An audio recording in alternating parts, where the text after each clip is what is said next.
If you strip Elmore of colour and noise, what you find underneath is anxiety. It isn't the dramatic, trembling kind, it's quieter, a low hum that runs through almost every interaction. The Amazing World of Gumball is built on laughter, but the laughter often works like an exhale after tension. Every joke is a release. Every gag covers the faint awareness that things could fall apart at any second. Fear of failure is the baseline condition of this world. It shows up as panic when something breaks, as guilt when someone disappoints another, as defensiveness when truth feels too close. It's everywhere because Elmore mirrors the psychology of modern life. A system that rewards competence but thrives on chaos. To live in it is to constantly negotiate the possibility of not being enough. Gumball's universe operates like a collective nervous system. Its constant resets, its short memory, its emotional exaggerations. They all mimic the way a mind protects itself from shame. The moment a lesson becomes too heavy, the show erases continuity. That's not laziness in writing, it's avoidance. In therapy terms, Elmore dissociates. It forgets what hurts in order to keep functioning. When you look at it this way, each citizen becomes a coping strategy. Nicole is control, Richard is regression, Darwin is empathy as appeasement, Anais is intellectualization. Gumball himself is humor as deflection. Together they form a complete psychological model of anxiety management. The family doesn't just represent personalities, they represent the mind's ways of staying afloat when fear threatens to surface. Failure in this context isn't just about results, it's about identity. To fail means to momentarily lose the role that keeps you safe. When Gumball's plan collapses, his humor disintegrates. When Nicole snaps, her structure crumbles. Each time the character confronts not the event, but the terror of being exposed without defense. The episodes repeat because fear never really ends. It only changes shape. Psychologically, the town functions like a therapy room where nobody listens long enough to reach insight. Everyone speaks over each other, jokes through their pain, resets before resolution. It's both comic and profoundly human. In real life, most of us do the same. We treat self-awareness like a punchline so we can stay moving. The show's pacing mirrors the body's stress cycle, tension builds, chaos peaks, everything collapses, then laughter discharges the energy. It's a perpetual loop of sympathetic activation and release. That rhythm is why the series feels both exhausting and comforting.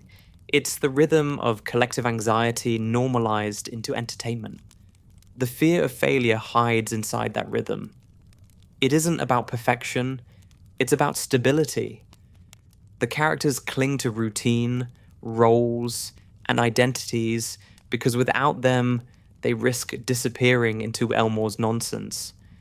Failure would mean not just losing a goal, but losing the narrative thread that says who they are. From a cognitive behavioral view, Elmore is a case study in maladaptive reinforcement. Every time a plan explodes and resets, avoidance is rewarded. The mind learns, if I forget, I don't have to feel. It's safe, but it prevents growth. That's why genuine change is so rare in this world. The system's survival depends on failure being funny, not instructive. Underneath, though, there's something tender. Fear of failure always implies the wish to succeed. The anxiety itself proves care. Gumball's panic shows that he values meaning. Nicole's rigidity shows that she values love. Even Richard's laziness hides the wish to be forgiven. Fear, then, becomes the emotional proof that everyone is still trying. If you slow the show down, frame by frame, you can see micro moments of recognition. The pause before a lie, the sigh after an argument, the look of guilt that lasts less than a second, before another joke begins. Those are the cracks where real psychology shows through. They're the points where failure isn't yet funny, where awareness flickers and the mask nearly slips. In clinical terms, Elmore is an anxious avoidance system. It oscillates between hyper-engagement, overreaction, chaos, and withdrawal, reset, forgetting. The Watterson family models the internal dialogue of that system. Nicole represents the superego, order, expectation, punishment. Richard represents the ID, pleasure, escape, denial. Gumball mediates between them, improvising to avoid conflict. Darwin and Aeneas represent empathy and intellect, the ego's two most adaptive tools. Together they perform the endless balancing act that anxious minds perform daily. But what makes this world psychologically rich is that it doesn't villainize the fear. It turns it into rhythm. The constant failure becomes the town's heartbeat. In therapy, exposure to failure without catastrophe is how healing begins. Elmore accidentally practices that every day. The catastrophes never last. The world keeps spinning. Through repetition, the town slowly learns that failing is survivable. That's why the viewer feels oddly soothed by the chaos. Beneath the absurdity is reassurance. No matter how badly things go, life continues. The laughter that follows each disaster works like a nervous chuckle after an intrusive thought. It tells you you're still safe. From a psychological lens, The Amazing World of Gumball is a series of exposure exercises disguised as comedy. It invites you to watch failure, to laugh, and to realize nothing truly breaks. Every episode resets not to forget, but to prove endurance.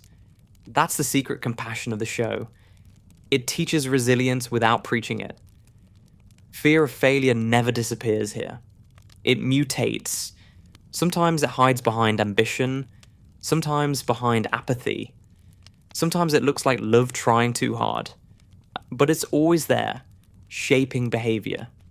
In a sense, it's the town's invisible narrator, the voice whispering, "Try again, but maybe not too earnestly." As the series unfolds, you start to notice that characters rarely change because the system doesn't reward change. It rewards motion.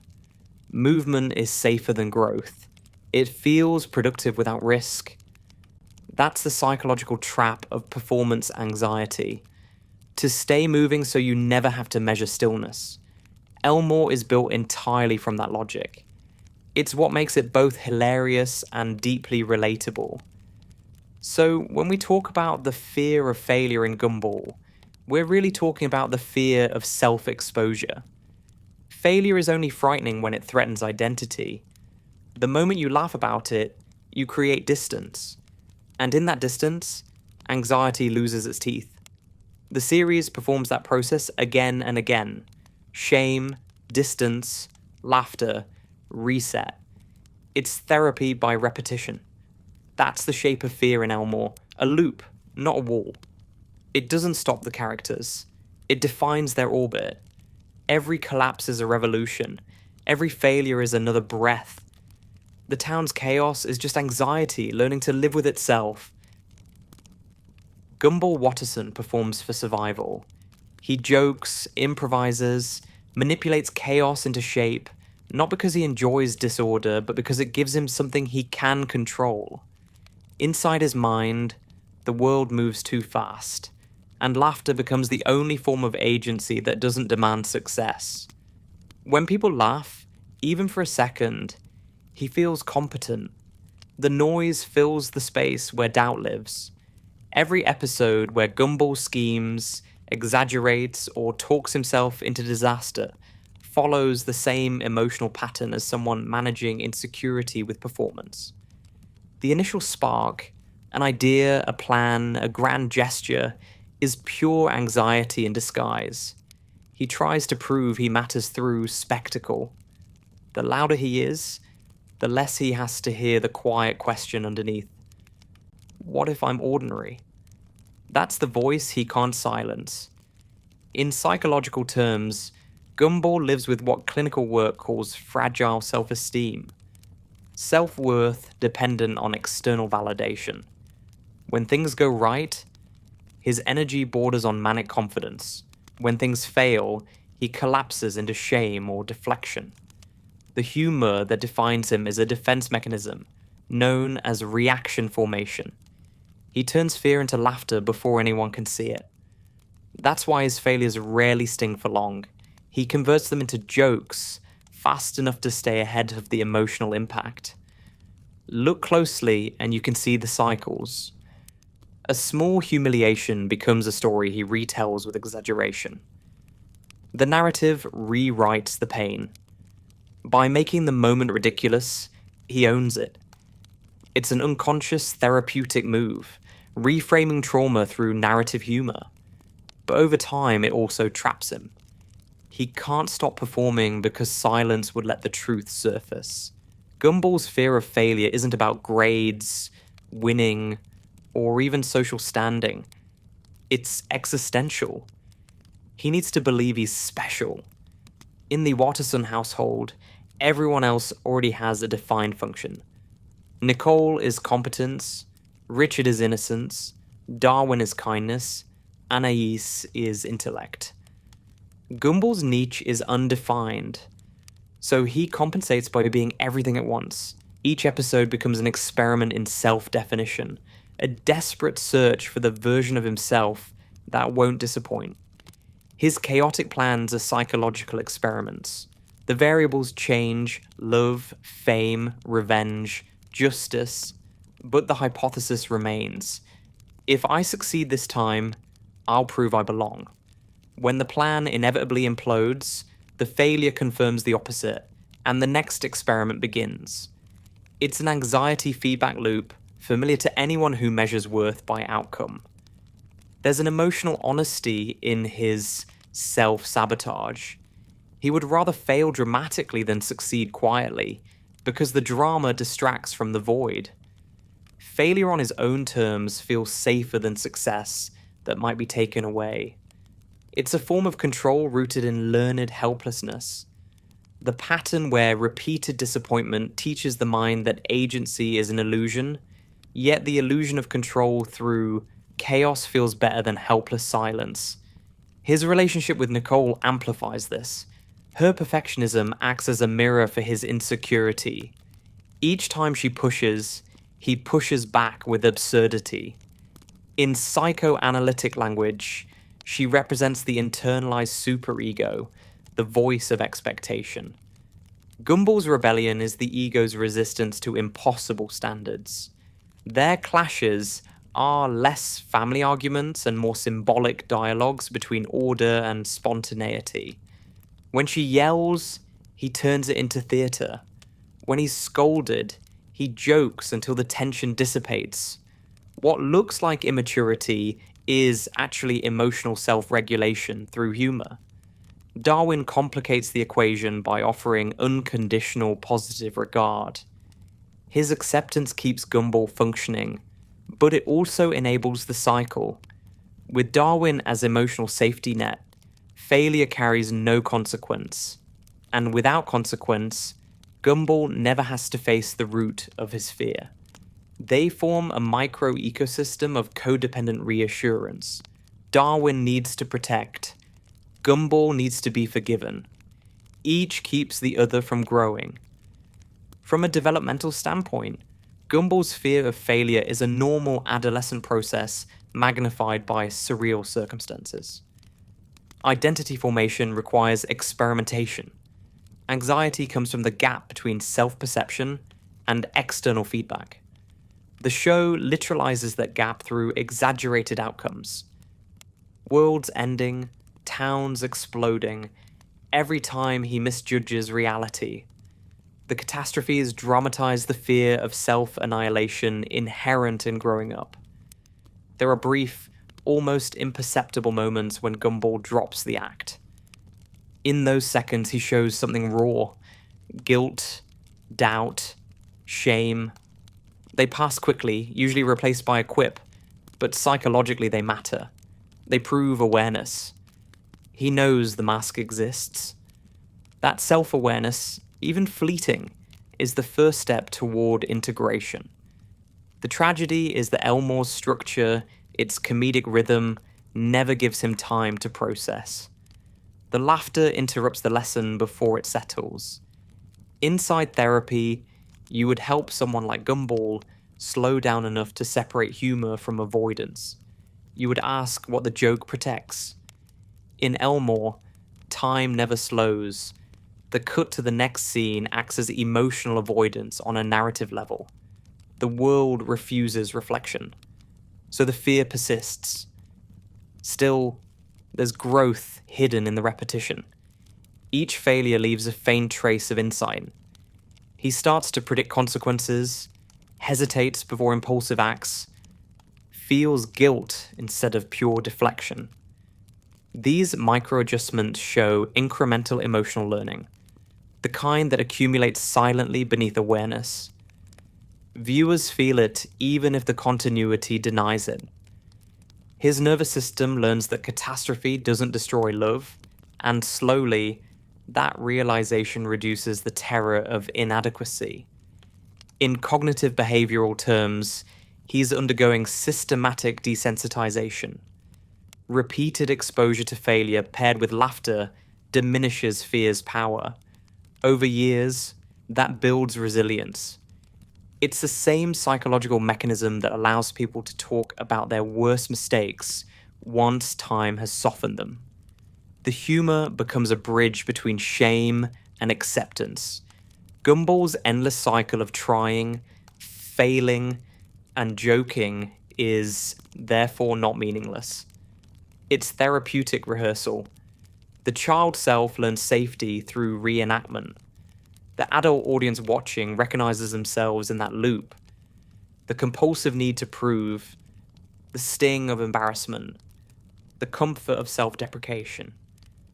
The series turns shared human anxiety into collective relief.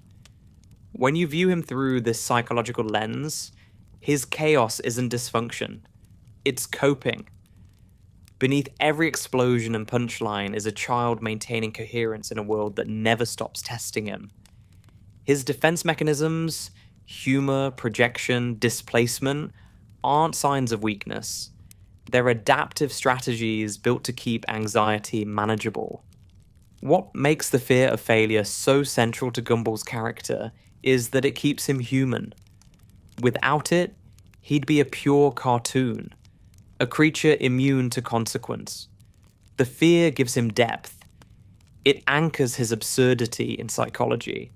Every plan gone wrong, every exaggerated apology, every self-inflicted disaster is another way of saying I'm scared to not matter. Over time, the performances become less about convincing others and more about convincing himself. That's the quiet sadness beneath the laughter. He's always auditioning for his own approval. The punchlines keep him safe from silence, because silence would mean confronting the possibility that he's ordinary. And in his mind, ordinary is the same as invisible. From a therapeutic standpoint, the path out of that loop isn't success, but self-compassion. Only when he accepts failure as neutral, not proof of inadequacy, can the cycle end. The series never lets him reach that state completely, but you see glimpses, moments when he apologizes sincerely, when he laughs with others instead of at himself, when he lets go of control. Those are transient insights, flashes of emotional maturity, like brief awakenings in a restless dream. The psychological truth is that the fear of failure never vanishes. It only quiets when integrated. The aim isn't to destroy the anxiety, but to live alongside it. Gumball's laughter is his imperfect version of integration. It doesn't solve the fear, but it makes it livable. In that sense, he's already healing, one joke at a time. He may never stop failing, but every failure proves the same lesson. Survival is possible. That, for an anxious mind, is the beginning of freedom. Nicole Watterson wakes every morning already in motion. Before anyone else in the house stirs, she's halfway through a mental checklist. Bills, work schedule, laundry, the children's lunches. It looks like discipline, but beneath the routine is vigilance. Psychologically, vigilance is what anxiety becomes when it decides that staying still is dangerous. Control is her tranquilizer. Movement keeps panic away. Her history implies a lifetime of reinforcement. Every moment she let go, every time chaos touched her, pain followed. So her nervous system learned to equate relaxation with threat. In clinical terms, this is hyper-responsibility, the chronic belief that safety depends on one's constant effort. It's common in people who grew up managing unstable environments, and Elmore is an unstable environment disguised as comedy. Nicole's fear of failure is really the fear of collapse. The difference matters. Failure suggests a discrete event. Collapse means the loss of self-definition. For her, competence isn't pride, it's identity.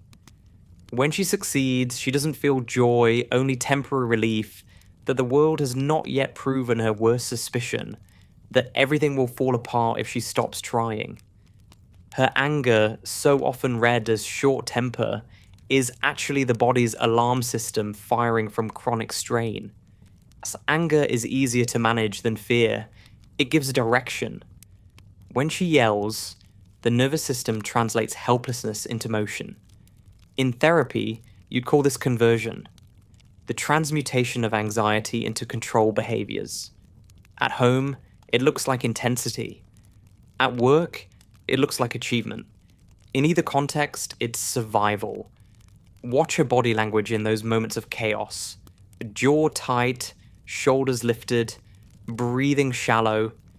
It's textbook sympathetic arousal. She functions on adrenaline. The irony is that the more competent she becomes, the less she can rest. Success proves the anxiety correct. Control works, so relinquishing it feels irrational. The cycle locks. Richard's passivity and Gumball's impulsiveness trigger her worst fear because they represent the parts of herself she can't tolerate. They live freely within the very surrender she dreads. On an unconscious level, each family member externalizes a fragment of her repressed psychology. Richard is her wish for irresponsibility, Gumball her wish for play, Darwin her wish for uncomplicated kindness, Aeneas the perfection she'll never reach. Living among them means living inside her own contradictions. Her relationship with Richard is especially diagnostic. Their dynamic mirrors the anxious avoidant loop seen in many couples. One partner overfunctions, the other underfunctions. The more she organizes, the more he retreats, and vice versa. This isn't failure of love, but equilibrium of defenses. His helplessness grants her purpose. Her competence shields him from shame. Together they form a closed system where change threatens stability. From a psychodynamic view, Nicole's perfectionism is an internalized parent voice. It sounds like discipline, but feels like fear. It demands constant proof that she's not like them, whoever failed her once. The show never names the origin, but you can infer it. A childhood of scarcity, expectations, or emotional neglect. The adult self builds armor around the absence. Perfectionism becomes attachment to safety. When she loses control, as in those rare explosive scenes, the result is both frightening and illuminating. The outburst is catharsis, the psyche venting accumulated cortisol through anger. It's the nervous system's desperate plea for regulation. Afterward, she collapses into guilt, the shame component of the same cycle. Anger protects from fear, guilt restores fear, and the loop restarts. Clinically, she lives in a state called high-functioning anxiety. Outward success masks internal fragility. The nervous system never down-regulates. The mind equates rest with danger. These people perform miracles, but rarely feel them. They interpret exhaustion as laziness, boundaries as failure.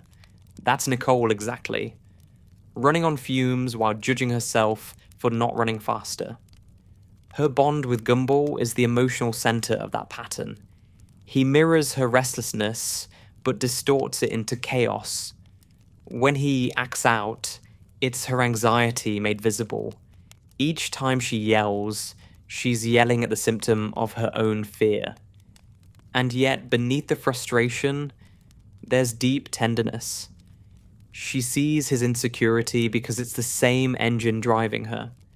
Their conflicts are failed moments of empathy between two anxious nervous systems. One externalizing fear through control, the other through comedy. There are rare, quiet episodes where she lets the guard down. A sigh, a half smile, a tired glance toward her family. Microseconds of self-compassion. Those seconds carry more psychological meaning than any victory scene. In those moments, she practices the skill her life denies her. Tolerance for imperfection. That's the core therapy she never receives. In exposure work, you'd call it allowing disorder. In mindfulness, you'd call it acceptance. The show calls it love. If we slow her down, what emerges is grief. Every perfectionist eventually grieves the time lost to vigilance. Beneath the discipline is mourning for a life that could have been lighter. Nicole doesn't hate her family's chaos. She fears the feelings it awakens. Helplessness, uncertainty, the same sensations her control was built to suppress. When she finally laughs sincerely at the madness instead of trying to fix it, you see integration. The nervous system relaxes. Control transforms into presence. From a cognitive behavioral angle, her recovery would involve retraining threat appraisal. Not every mess signals danger. Not every error implies collapse. The goal is to uncouple competence from worth. In the show's language, that's impossible. The world resets before insight, consolidates. But viewers sense the trajectory. Each breakdown ends with repair, each outburst with affection. The message isn't that control wins, but that love survives its absence. What keeps Nicole compelling is that her fear is believable. Many viewers recognize their own internalized pressure in her rigidity. She embodies the collective fatigue of people holding things together. The show exaggerates it to make it visible, but the psychology is real. Behind every perfectionist, there's a terrified child who once believed mistakes endangered love. Every achievement since then is an attempt to rewrite that memory. Her arc, subtle and cyclical, teaches an unspoken truth. Control and care are not the same. The more she learns to separate them, the gentler she becomes.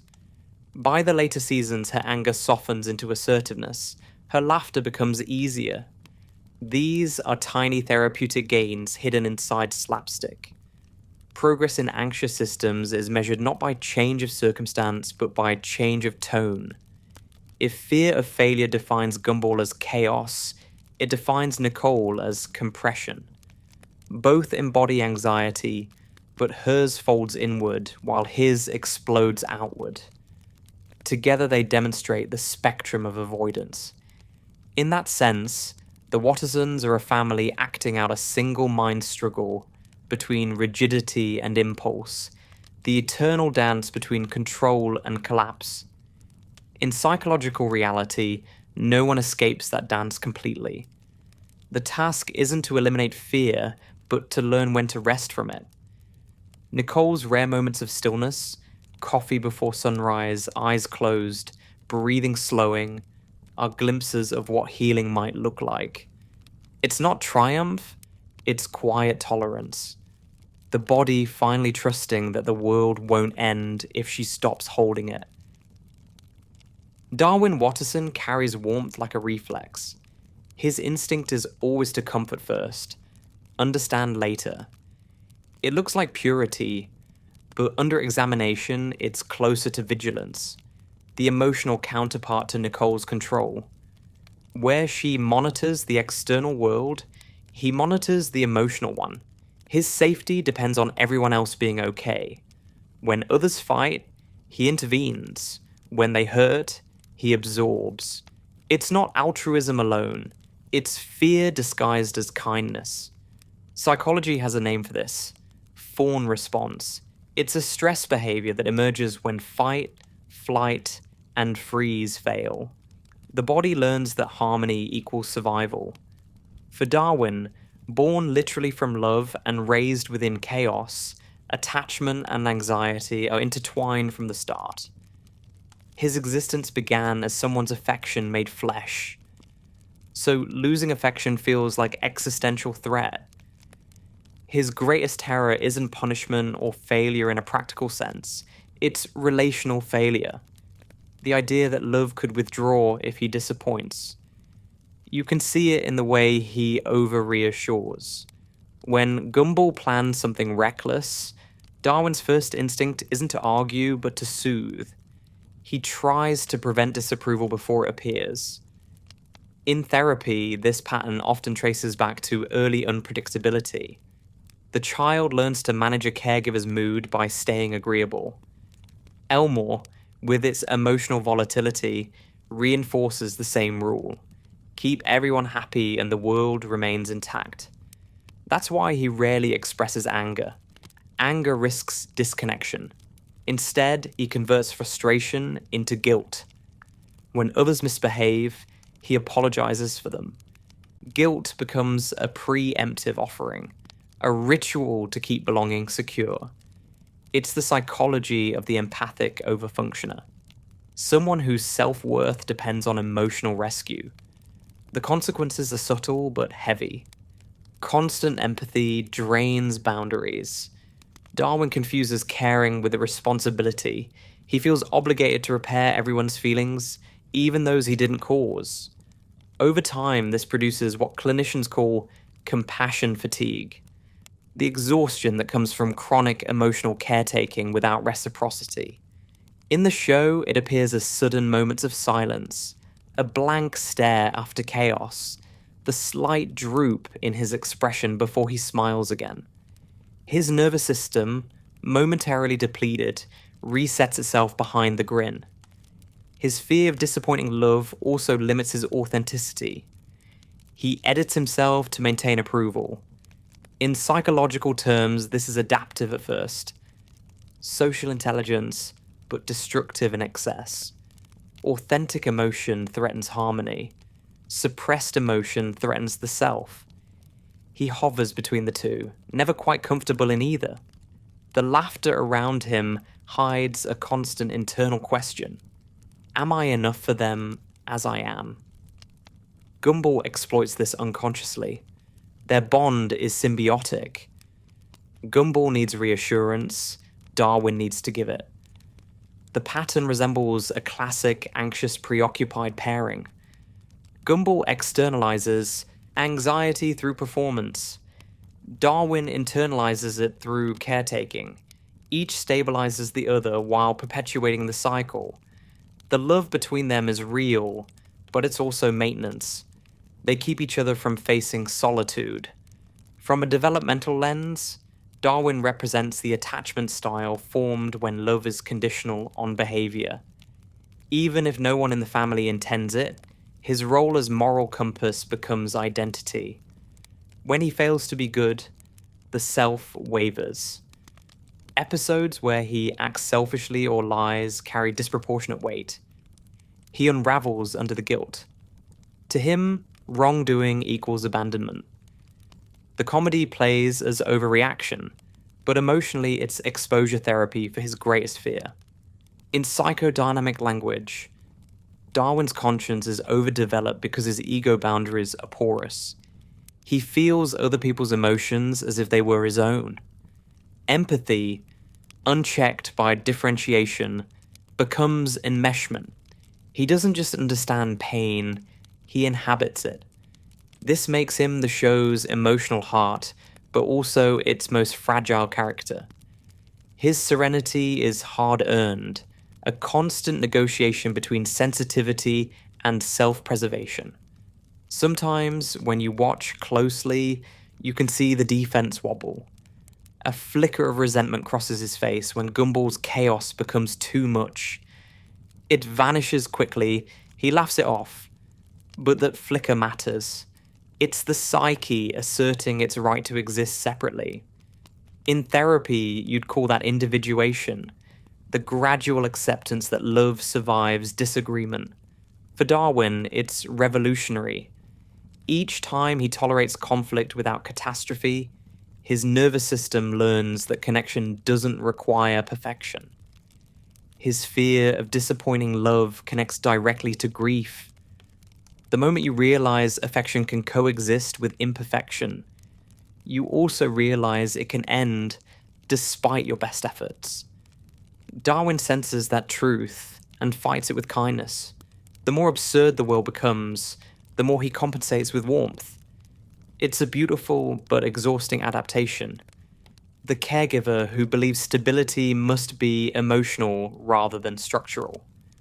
Viewed clinically, his empathy functions like a regulatory mechanism for the entire Watterson family. He's the grounding object, the emotional thermostat. When Nicole escalates, Darwin softens. When Gumball spirals, Darwin soothes. When Richard collapses, Darwin re-engages. He keeps everyone within tolerable, affective range. The cost is chronic self-suppression. He becomes what family systems theory calls the identified caretaker, the one whose wellness depends on maintaining everyone else's illusion of wellness. Yet there's wisdom in this pattern. The same sensitivity that drains him also makes him capable of compassion that others can't reach. In psychological healing, empathy is both wound and medicine. Darwin's evolution throughout the series, his growing willingness to set limits, to disagree, to assert, is the slow transition from fawn to authenticity. It's not loud, but it's real progress. Every time he says no without apology, a lifetime of adaptive fear loosens. The deeper truth is that his fear of failure isn't really about actions. It's about being unlovable when imperfect. Most anxious attachment revolves around that premise. For Darwin, failure equals loss of love. And since love is his oxygen, failure feels like suffocation. Learning that affection can survive disappointment is the core of his psychological arc. The show gestures toward this lesson again and again. Friends forgive, family reconciles, the world resets, but affection remains. Each repetition reinforces emotional safety through exposure. His kindness, then, isn't naivete. It's resilience. The capacity to stay open after pain is the highest form of courage. In a town built on avoidance, Darwin practices approach. He keeps feeling, even when feeling hurts. That's why he stands out. His fear makes him careful, but it also keeps him connected. In attachment theory terms, he models secure connection in a world of defensive extremes. There's an image that summarizes him. Darwin smiling through tears, insisting everything will be fine. It's both heartbreaking and hopeful. The tear proves awareness. The smile proves persistence. He isn't denying pain. He's choosing to meet it gently. That's the essence of his coping. Transforming dread into empathy, converting fear into presence. In psychological healing, that's called integration. The merging of vulnerability with strength. The fear of disappointing love never leaves completely. It fades into empathy that no longer hurts. When Darwin eventually laughs, not to deflect, but because he genuinely accepts imperfection, the circle closes. The anxious child who feared rejection becomes the adult who knows connection survives failure. That knowledge is the quiet heart of his philosophy. Love doesn't need perfection to last, it needs endurance. Richard Watterson lives in refusal. At first glance, his laziness looks like comedy. The archetype of the useless father played for laughs. But beneath the surface, it reads as chronic avoidance. The nervous system's long-term response to helplessness. When you've learned that effort doesn't guarantee safety, the mind decides not to try.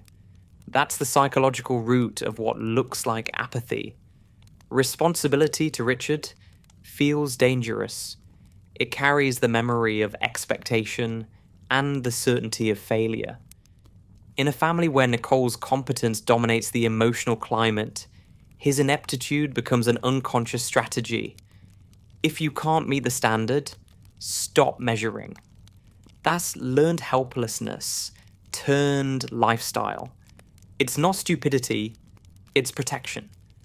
The body learns that shame hurts more than struggle, so it stops struggling. His fear of failure is therefore inverted. Instead of striving to succeed, he avoids the attempt. He stays childlike because childhood is the last time accountability didn't hurt.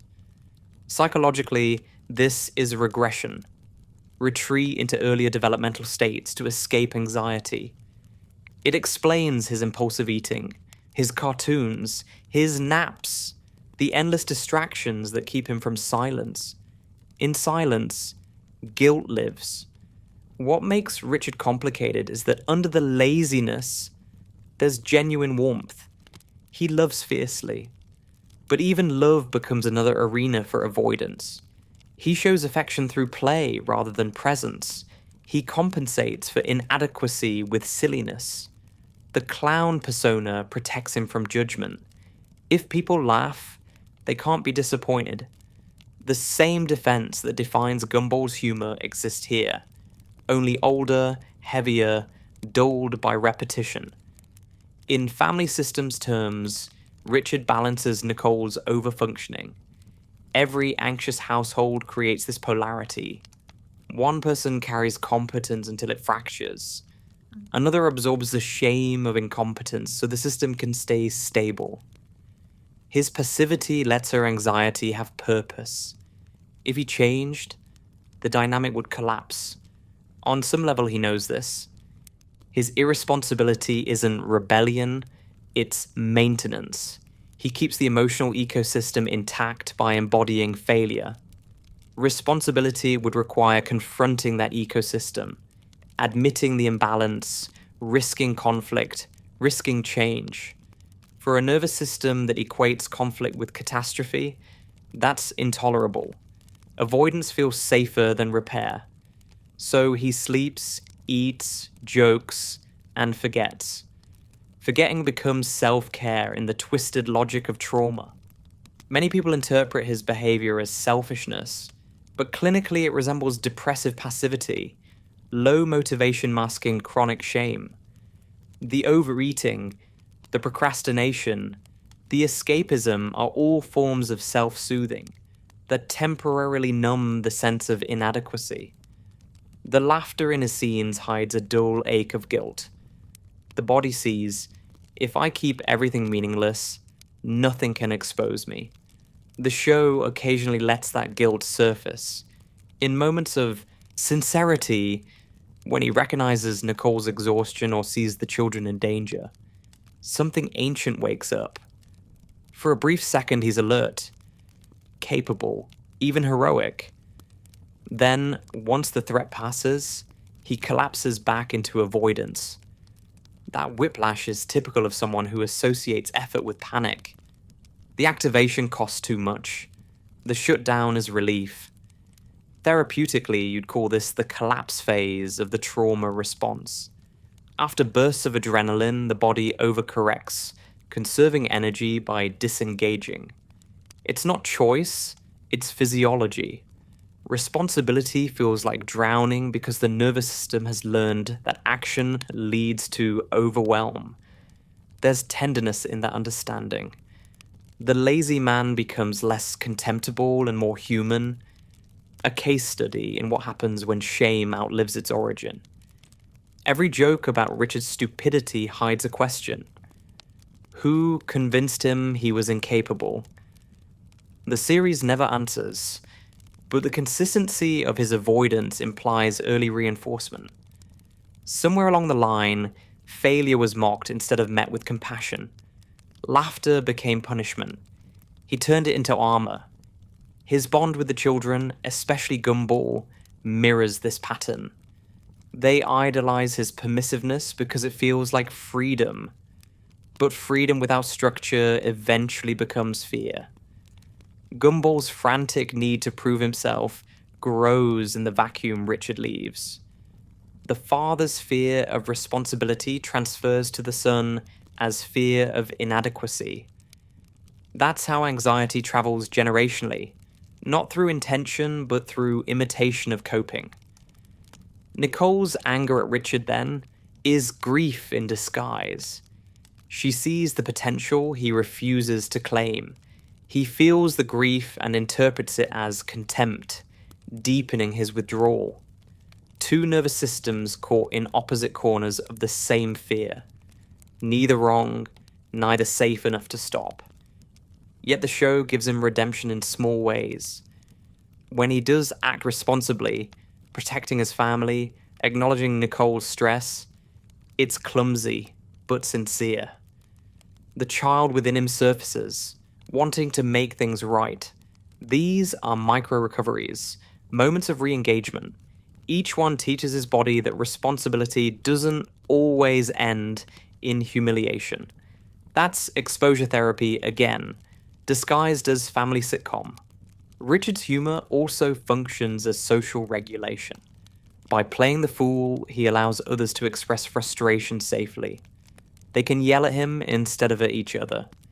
He becomes a lightning rod for tension, an emotional scapegoat.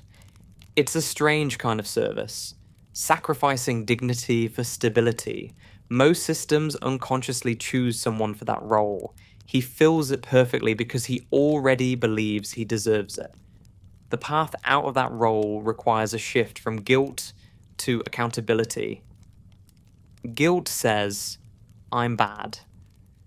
Accountability says, I made a mistake and I can repair it. The show occasionally lets him reach this distinction. In those rare scenes of clarity, when he apologizes, when he tries, his whole body language changes. Shoulders lift, voice steadies. That's the nervous system remembering agency. The humor softens into affection rather than deflection. Richard's fear of responsibility will never vanish entirely, because it's anchored to identity. But the series demonstrates that even avoidance contains care. He wants to protect his family from the burden he carries, so he internalizes the role of failure. It's misguided love, but love nonetheless. And within that motive lies the potential for change. Awareness, even fleeting, weakens the avoidance pattern. The psychological reading turns his laziness into tragedy rather than farce. Each nap is a small surrender. Each meal, a temporary silence. Beneath it all, a man terrified of breaking something he doesn't know how to fix. The laughter that follows him becomes collective empathy. The audience's nervous chuckle when recognizing their own desire to stop trying for a while. Responsibility is frightening because it exposes limitation. To accept it fully is to admit imperfection. Rich's journey, if it can be called one, is toward that admission. Every time he acts despite fear, the gap between helplessness and competence narrows. He doesn't need to become perfect. He only needs to believe effort won't destroy him. In that way, his story mirrors the quiet truth of many anxious systems. Sometimes the bravest act isn't heroism but participation. Showing up, even poorly, interrupts the loop. Richard's sporadic moments of care, fixing something, comforting someone, remembering a promise, carry more weight than flawless performance ever could. They prove that failure and love can coexist. That coexistence is the end goal of every anxious pattern in the Watterson family. Richard's fear of responsibility, Nicole's need for control, Gumball's fear of inadequacy, Darwin's fear of disappointing all revolve around the same realization. Love does not depend on success. Until each of them learns that, they keep performing the same emotional play from different corners of the stage. For Richard, the path is slow, almost imperceptible, but occasionally between jokes, he looks at his family with something like peace, a brief awareness that they are still here, that nothing collapsed, that his absence didn't doom them. In that moment, responsibility stops being punishment and becomes participation. He doesn't have to lead. He just has to be present. Anais Watterson stands at the edge between intellect and innocence. Her mind developed faster than her body, faster even than her world could accommodate. In a town where absurdity rules and logic bends, she became the anomaly. A child who understood too much. The surface reading paints her as the rational counterbalance to Gumball's chaos. But beneath that competence lies an equally potent anxiety. The fear of outgrowing the people she loves. From a developmental perspective, Anais lives in what psychologists call precocious adaptation. It's when a child internalizes adult roles too early because the environment requires it. Intelligence becomes a defense against uncertainty. For Anais, intellect is not simply talent, it's self-protection. She uses analysis to manage emotions that would overwhelm her if felt directly.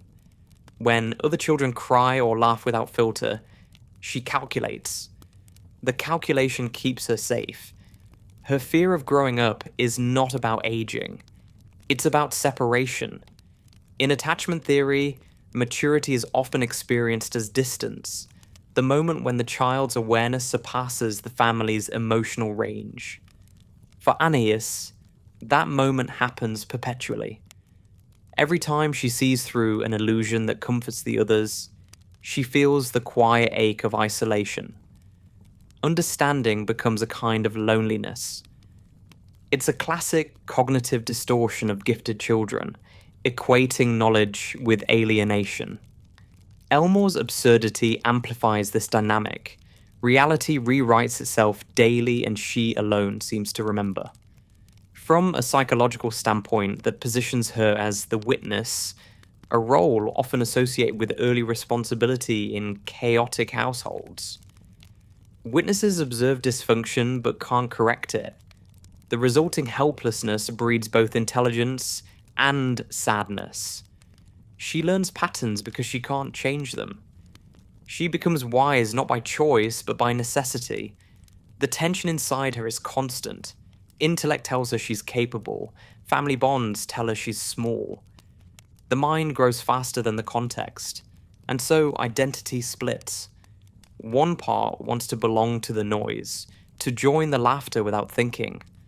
Another part watches from a distance, quietly analyzing.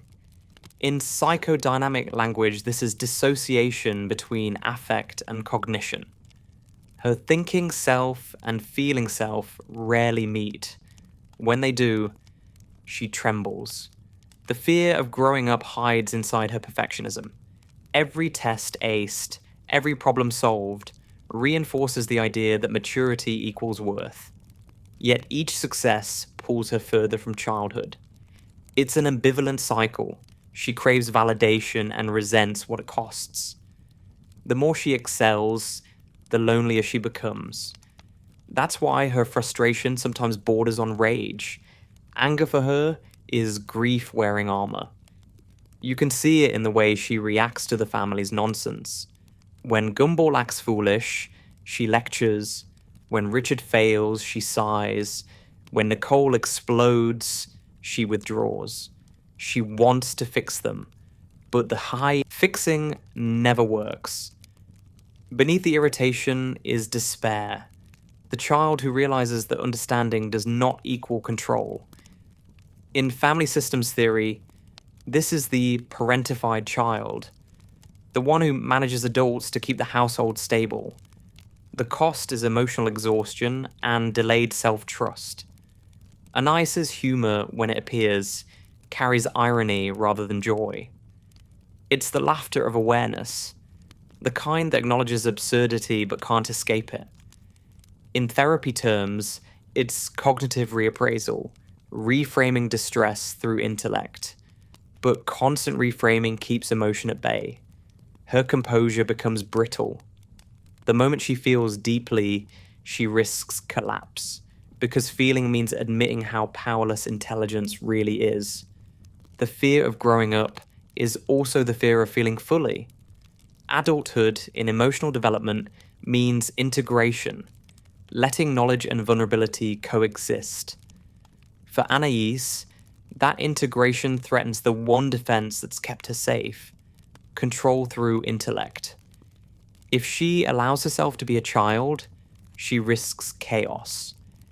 If she continues as an adult, she loses connection. Either option feels like failure, so she oscillates, switching between precocious authority and quiet regression depending on what the family needs. Her relationship with Nicole intensifies this conflict. Nicole represents the endpoint of Anais' trajectory.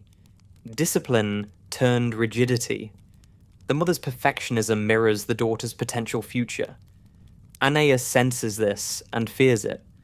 Love and dread intertwine. Admiration becomes warning. When Nicole praises her brilliance, it confirms value. When she collapses under stress, it reveals the cost. Anais watches and silently learns that competence without emotional rest leads to burnout. But she doesn't yet know an alternative. With Gumball, the dynamic reverses. He embodies the regression she's forbidden. His chaos fascinates and infuriates her because it expresses the play she suppresses. Their arguments function like dialectical exercises between reason and impulse. He drags her toward emotion. She drags him toward logic. Together they maintain the family's internal balance, neither allowed to grow too far in one direction. Psychologically, Anais' brilliance is a survival adaptation misinterpreted as personality. In environments where unpredictability reigns, children often cultivate predictability through mastery. They overachieve to maintain belonging. But mastery without rest leads to anxiety disorders later in life. You can almost see the seeds of that in her measured tone. The premature cynicism, the faint impatience when others can't follow her logic. She's already tired of carrying understanding alone. There's a poignant moment whenever Anais explains something complex to the family, and they stare blankly back. The joke lands as humor, but it's also tragedy. The loneliness of the one who sees too clearly. That isolation is the emotional core of intellectual fear. The realization that knowledge doesn't guarantee connection. Her intelligence becomes a wall she didn't mean to build. In therapy, helping someone like Anais would involve reintroducing play. The goal is not to unlearn knowledge, but to pair it with curiosity unburdened by duty. Psychological growth here means learning that being the smartest person in the room doesn't mean being the caretaker. It means tolerating not knowing, allowing mess, trusting others to participate in reality. That's the exposure work she resists, letting imperfection exist without intervention. The fear of growing up softens only when she discovers peers who share her awareness. Friendship equalizes intelligence with emotion. In those rare moments when she interacts with other children as equals, you glimpse relief, a smile that's not ironic, laughter that doesn't analyze itself. Those are glimpses of integration, the first steps toward a self that can be both brilliant and at peace. Her story is, in essence, about limits. The mind that can solve anything eventually learns that understanding does not erase uncertainty. Growing up means accepting that gap. Anais's fear stems from believing that maturity demands omniscience. When she finally accepts that adults are just children with more data, the anxiety loses its edge. Knowledge becomes tool rather than identity. At its deepest level, her fear of growing up is a fear of existing in an uncontrollable world. Elmore's absurd logic threatens every system of order she builds. But over time, exposure to that unpredictability becomes therapy. Each collapse teaches her that survival doesn't depend on mastery. The world continues despite her not solving it. That discovery, small, quiet, revolutionary, is how her nervous system begins to rest. The final picture is tender, a small genius learning to let her pencil slip, to make mistakes without self-reproach, to join the laughter instead of decoding it. The moment she laughs, not because she understands, but because she feels, there the fear dissolves. Growing up turns out not to mean leaving others behind, but allowing them to be imperfect beside her. Elmore looks harmless from a distance. Bright colours, cartoon physics, endless jokes. But beneath that surface is a collective unease, the kind of anxiety that hums quietly under cheerful small talk. Every street, every store, every citizen operates on the same nervous logic. Things fall apart easily here, so act fast, talk loud, never stop moving. The town's energy is the body language of fear. Psychologically, Elmore functions like a shared mind experiencing chronic stress. The citizens are fragments of that mind, each representing a different coping style. Some overcompensate through perfection, others through chaos, others through denial. The entire ecosystem is a model of generalized anxiety, a world constantly adapting to a sense of threat it can't define. Danger rarely arrives, yet everyone behaves as if it might appear any second. This is what anxiety looks like when externalized. A community built around the avoidance of stillness. In cognitive behavioral language, stillness equals exposure. The moment anyone stops performing, the deeper questions surface. What does this world mean? What happens when the laughter stops? Elmore's perpetual motion keeps such questions out of reach. It's a defense at societal scale. The architecture of the town mirrors this restlessness.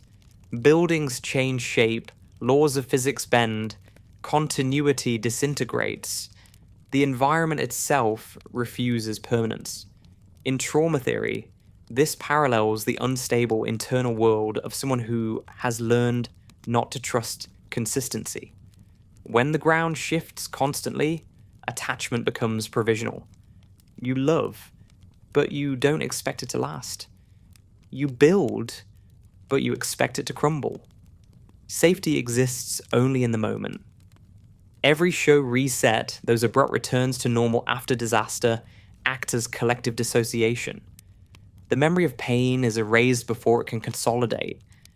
On the surface, it's comedic convenience. Underneath, it's psychological avoidance. The town's unconscious message is simple. If we forget fast enough, we'll never have to feel. It's the same mechanism that turns personal anxiety into cultural norm. Forgetting becomes civic duty. Each character contributes to this balance. Nicole's control provides structure, Gumball's humor keeps fear distant, Darwin's empathy maintains connection, Richard's denial supplies inertia, Aeneas's intellect offers illusion of order. Together they form the nervous system of Elmore, oscillating between hyperarousal and collapse. When chaos rises, they mobilize. When it passes, they reset. It's the stress cycle of an entire world. From a sociological angle, Elmore is a satire of modern psychological economies. societies that reward busyness and penalize rest. Productivity here is emotional rather than financial. Everyone produces distraction. The laughter is labor, the gags are output. Behind the rhythm is the same fear that drives any anxious culture, the terror of irrelevance. If you stop performing, you disappear. The town itself erases the still ones first. The endless catastrophes, apocalypses, monsters, glitches symbolize intrusive thoughts. Each arrives uninvited, disturbs normality, vanishes without closure. The character's reactions model various cognitive distortions: catastrophizing, denial, displacement. Elmore isn't fighting evil, it's managing anxiety and metaphor. The absurdity is the point.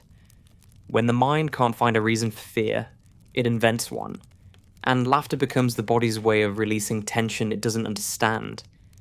Yet, within this shared anxiety is resilience. Every episode ends with life restored, relationships repaired, laughter returned. In psychological recovery, repetition is crucial. Each safe ending teaches the nervous system that panic passes. Elmore, through endless reset, practices exposure therapy on itself. The town survives its own madness repeatedly until survival becomes reflex. The collective fear of failure manifests most clearly in how Elmore handles difference. The citizens accept everything superficially: species, shapes, realities, yet panic when norms are challenged too directly. Acceptance exists only as long as the disruption stays funny. Once it becomes serious, fear resurfaces. It's tolerance without intimacy, empathy without vulnerability. This mirrors real-world emotional numbing. People support change in theory, but fear its personal implications. What gives Elmore warmth is its paradoxical honesty. The fear is never conquered, only lived with. Every character fails regularly, yet the world continues to embrace them. That repetition slowly normalizes imperfection. The town's absurd continuity becomes a statement of compassion. There is no ultimate failure if the story always restarts. Psychologically, that's a comforting fantasy. The dream of infinite second chances. But the cost of eternal second chances is stagnation. Growth requires memory. Without integration of past mistakes, there's no learning, only repetition. Elmore's safety thus doubles as imprisonment. Its inhabitants are protected from consequence, but also from evolution. It's the dream of the anxious mind. To be safe forever, by never changing. And like all dreams, it hides exhaustion underneath. Every now and then, an episode breaks the pattern, acknowledging the reset. A character remembers, even briefly, that they've been here before. Those are the show's most unsettling moments, because awareness threatens the town's equilibrium. In trauma recovery, awareness is both cure and crisis. The moment when denial cracks and memory returns. Elmore flirts with that moment, then retreats. The laughter resumes, and everyone exhales. From a clinical viewpoint, the entire world of the Amazing World of Gumball can be read as a metaphor for collective coping mechanisms in modern life. We scroll, joke, work, and distract ourselves to avoid stillness. The show exaggerates the pattern until it becomes visible. By making avoidance absurd, it invites recognition. We laugh not at them, but with them, because their chaos is familiar. There's comfort in that recognition. Anxiety feels less isolating when shared, even through parody. The town's perpetual crisis reassures the viewer. You are not the only one who can't stop worrying. You're not the only one who uses humor to breathe. Elmore becomes a mirror where personal neurosis turns communal and therefore bearable. That's why the series can lull people to sleep. It mimics the brain's nocturnal logic, looping through nonsense to settle unease. If fear is the town's heartbeat, love is its blood flow. The relationships between citizens, imperfect, silly, enduring, carry the reassurance that connection persists through dysfunction. Every explosion, every misunderstanding ends in some form of reunion. That cyclical reconciliation is the emotional immune system of Elmore. It heals faster than it breaks. The world forgets, but affection remains. The fear that drives Elmore never truly ends, but it evolves. Over time, the chaos feels less menacing, more playful. The nervous system learns regulation through repetition. What began as panic becomes rhythm. What began as avoidance becomes adaptation. The town doesn't cure itself. It becomes self-aware enough to function despite the disorder. In psychology, that's the definition of resilience. Not absence of fear, but continuity through it. To watch Elmore is to observe a collective therapy session in endless loop. Each episode is another attempt at equilibrium. The laughter is the group's shared breathing exercise. The absurd plots their cognitive rehearsal. By morning, the world resets, ready to practice again. And maybe that's the quiet point the series keeps whispering. Fear is not an error to fix, but a condition to live with. The goal isn't peace without anxiety, but movement within it. Elmore, in all its chaos, models the anxious mind's best survival strategy. Keep creating, keep connecting, keep laughing, even when nothing makes sense. The town is scared, but it keeps living. That persistence, not its perfection, is what makes it feel human. Trying is the most human thing the characters in the Amazing World of Gumball do, and also the most futile. The town runs on effort that cancels itself out. Plans that implode, lessons that unlearn themselves, goals that evaporate in laughter. In that loop lies the show's central paradox. The harder anyone tries to impose order, the more chaos responds. Psychologically, this is the fatigue of the perfectionist mind, the anxiety system chasing control in a world that can't be controlled. The absurdity of trying comes from the mismatch between expectation and environment. Elmore doesn't reward consistency, it resets it. It has no long-term memory, no moral progression. For the people like Nicole or Anais, who equate effort with stability, that reality is maddening. For Gumball and Richard, it's liberation. And for Darwin, it's confusing. Each of them performs the same experiment. If I just do this right, the world will make sense. The experiment always fails, and the failure always restarts the pattern. In cognitive terms, this resembles what psychologists call the illusion of control, the mind's tendency to overestimate its influence on random events. It's comforting to believe there's a system that responds to hard work. The fear beneath that illusion is helplessness, the possibility that meaning doesn't obey effort. Elmore embodies that terror so thoroughly that it becomes comedy. The laughter we feel is nervous relief that we can watch futility from the outside, even as we live it ourselves. Every time a character tries to fix something, relationships, grades, finances, destiny, the plot exaggerates the effort until it implodes under its own weight. This mirrors the anxiety loop in therapy sessions, overthinking as self-sabotage. The mind that won't stop analyzing ends up generating the very chaos it fears. In the show, that cycle becomes literal.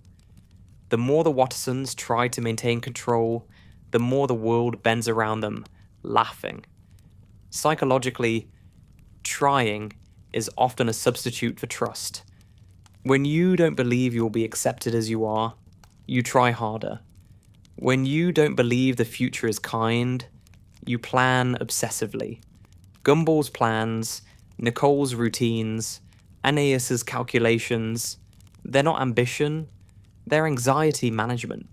Each attempt says the same thing. Maybe if I prepare enough, the unknown will stop being unknown. But the unknown never cooperates. It changes shape just to prove its autonomy. The absurdity emerges most clearly in the family's good intentions. None of them fail because of malice. They fail because of mismatch. They bring human logic to a world that doesn't follow it. Elmore operates on dream rules, and dreams dissolve under scrutiny. Trying to rationalize them breaks the spell. The psychological equivalent is what happens when we demand certainty from emotion. Feelings aren't equations, they're weather. Trying to master them only intensifies the storm. This tension between control and surrender is the series' emotional engine. The Wattersons oscillate between hope and despair, structure and collapse, the same way an anxious mind oscillates between motivation and burnout. The pattern is familiar. A burst of determination, followed by overextension, followed by shame, followed by renewed resolve.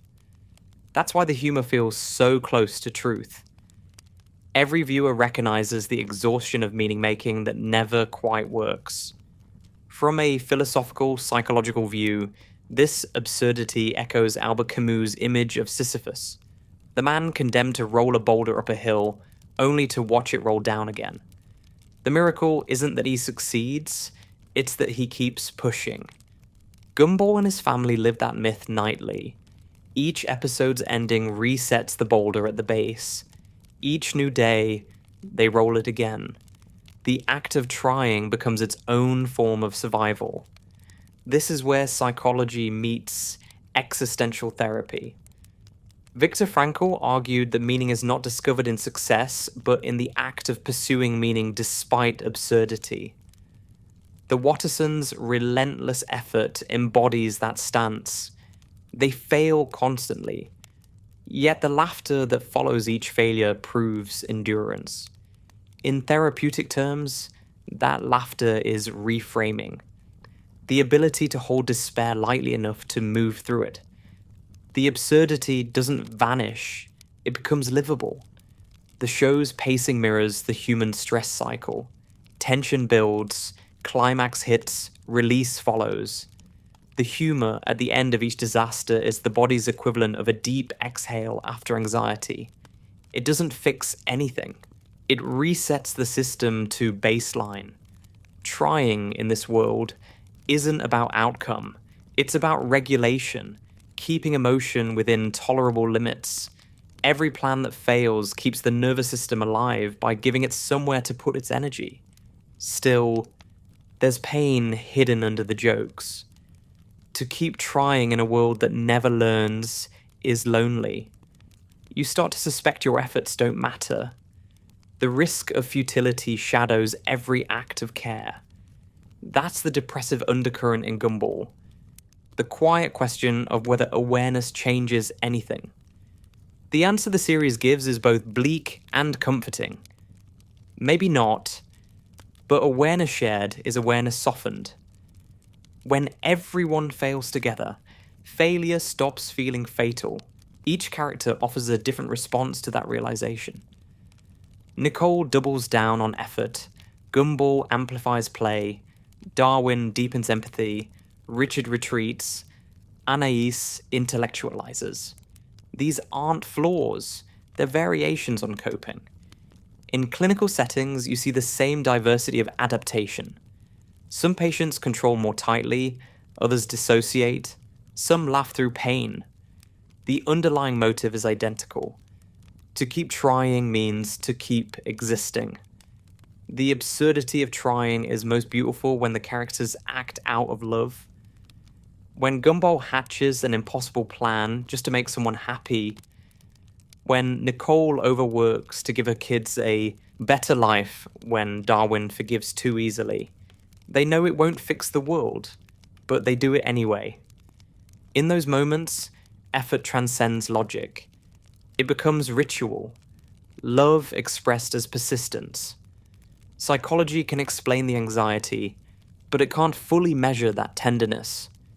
The therapeutic lesson hidden in the show's structure is simple but profound. Trying doesn't have to lead to success to be meaningful. The act itself grounds the self in movement. When the outcome is unpredictable, motion keeps despair from stagnating. That's why repetition in Elmore feels oddly comforting.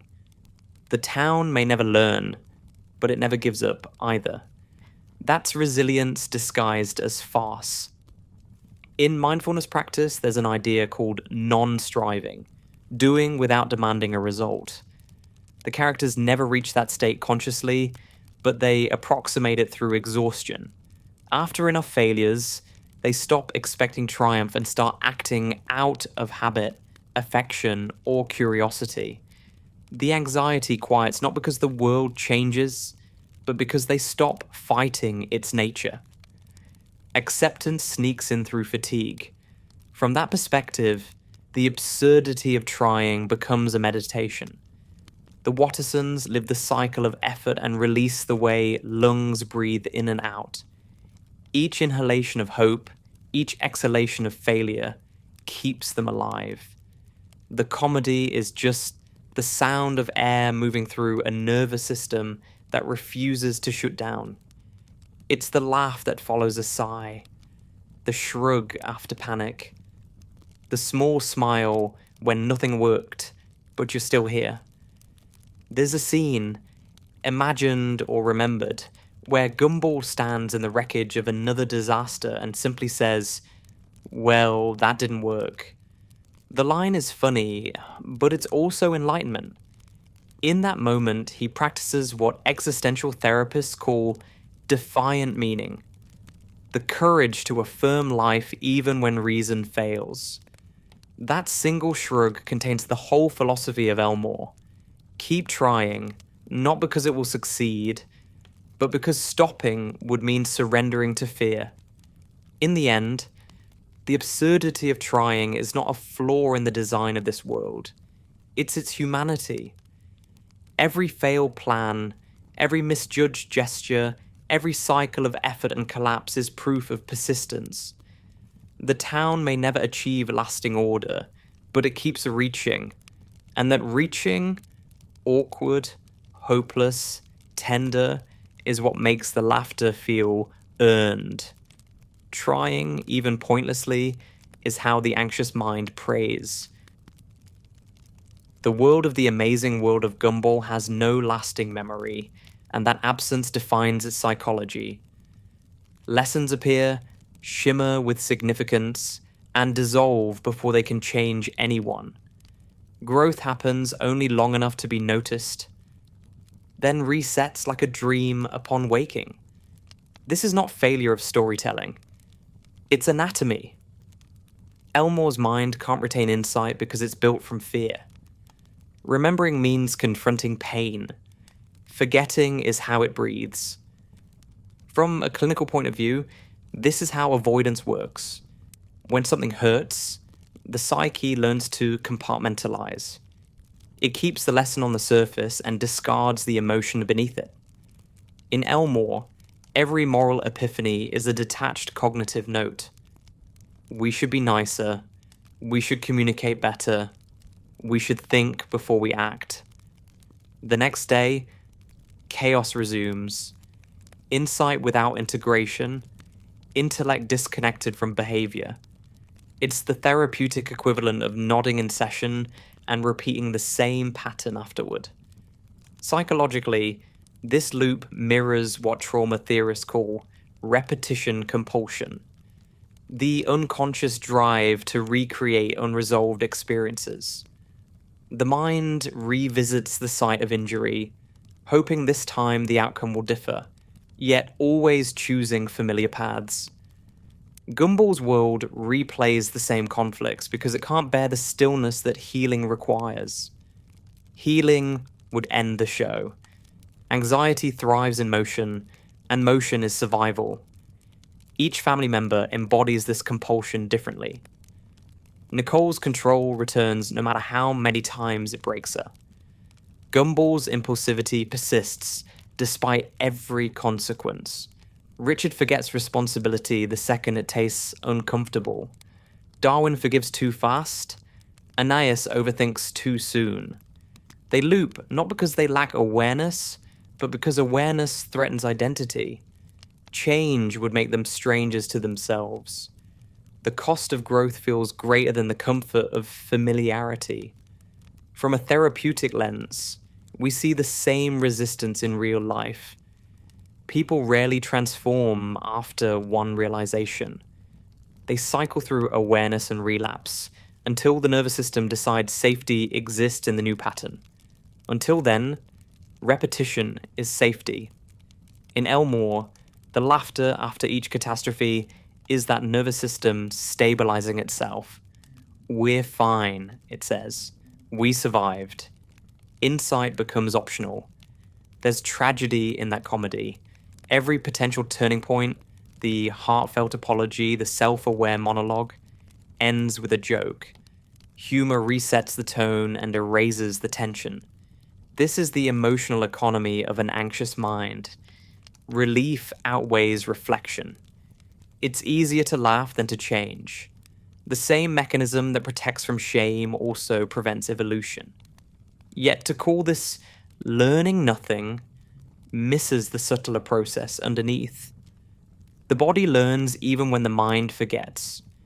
The repetition itself leaves traces. In psychology, this is called implicit learning. Nonverbal, emotional memory that shapes reactions even without conscious recall. The Wattersons may forget the details of past chaos, but their tone shifts slightly. Their reflexes soften. Gumball hesitates a beat longer before lying. Nicole breathes before shouting. Progress hides inside the rhythm, not the narrative. The viewer feels that accumulation even if the world denies it. Across seasons, affection deepens. Empathy grows. It's as though the unconscious of Elmore matures while its surface stays childlike. This mirrors the human psyche's dual track. Conscious amnesia paired with unconscious wisdom. We forget specific lessons yet embody them anyway. The town learns through osmosis, not education. Why does the mind prefer this loop? Because stability, even painful stability, feels safer than change. In an unpredictable world, repetition offers control. If you already know the pattern, you can brace for impact. That's why anxious people often repeat relationships, jobs, arguments. They'd rather endure known discomfort than risk unknown peace. Elmore's loops are that instinct dramatized. Chaos is predictable, calm is foreign. There's also a spiritual dimension to this looping. Eastern philosophies describe samsara, the endless cycle of birth and rebirth driven by attachment and ignorance. Elmore could be read as a cartoon samsara, where each reset is reincarnation without memory. The souls, drawn as animals, objects, ideas, repeat until compassion deepens. Enlightenment here isn't escape, but gentler participation. The humor softens karma into play. From a clinical perspective, the cycle can only break when safety replaces fear as the organizing principle. For Elmore, safety lies in its relationships. The family's love, however dysfunctional, is the thread that holds continuity together. Each reset erases logic, but preserves affection. They may not learn cognitively, but they remember who they care about. Emotional memory survives even narrative amnesia. That's how the anxious system heals without noticing, through consistent bonds. Still, the fatigue shows. The characters often appear aware, at least momentarily, of their own circular lives. Those meta episodes, where Gumball senses the script or questions reality, represent glimpses of consciousness emerging. Psychologically, that's insight. But insight, unaccompanied by a new regulation, becomes anxiety itself. Knowing you're stuck doesn't free you. It makes the cage visible. So the show mercifully returns to nonsense. Too much awareness would break it.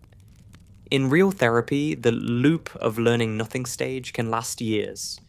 Clients revisit the same themes, phrase them differently, laugh at them, despair over them. Progress hides in the inflection. The goal is not to erase the loop, but to widen it. So each circle covers slightly more ground. Elmore's world never escapes its cycles, but each revolution grows fractionally more self-aware. Over time, humor replaces punishment, curiosity replaces panic. That's growth, however imperceptible.